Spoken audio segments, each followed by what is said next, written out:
देश के 197 जिलों में कृषि संकट का अलर्ट जारी। भारत सरकार ने देश के 197 जिलों को हाई रिस्क एग्रीकल्चर जोन घोषित किया है, जहां कम बारिश और अनियमित मानसून के कारण खरीफ फसलों जैसे धान, मक्का और सोयाबीन पर गंभीर खतरा मंडरा रहा है। किसानों को पहले से तैयारी और सतर्क रहने की सलाह दी गई है। मानसून 2026 ने केरल में दी दस्तक।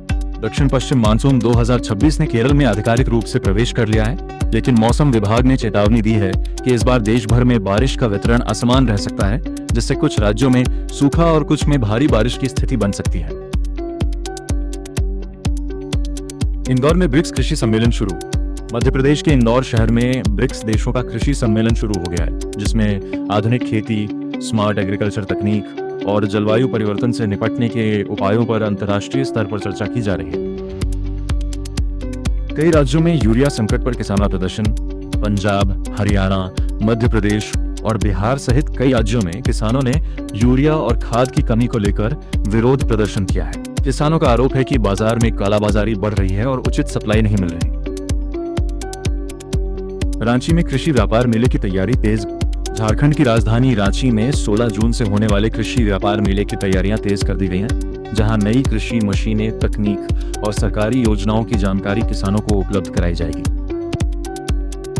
हरियाणा में प्राकृतिक खेती का बड़ा प्रोजेक्ट शुरू।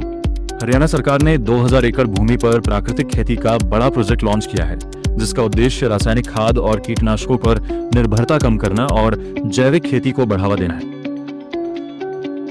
मौसम बदलाव से फसल कीमतों पर खतरा।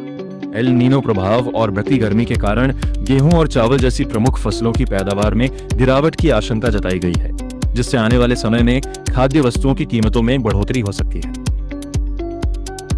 सैटेलाइट टेक्नोलॉजी से खेती की निगरानी आसान। नई सैटेलाइट और आर्टिफिशियल इंटेलिजेंस तकनीक की मदद से अब सरकार फसलों की निगरानी, उत्पादन अनुमान और कृषि नुकसान का सटीक आकलन कर सकेगी, जिससे कृषि प्रबंधन और बेहतर होगा। पीएम किसान योजना से किसानों को आर्थिक सहायता। प्रधानमंत्री किसान सम्मान निधि योजना के तहत देश के करोड़ों किसानों को सालाना 6,000 रुपए की आर्थिक सहायता दी जा रही है, जिससे छोटे और सीमांत किसानों को सीधा लाभ मिल रहा है।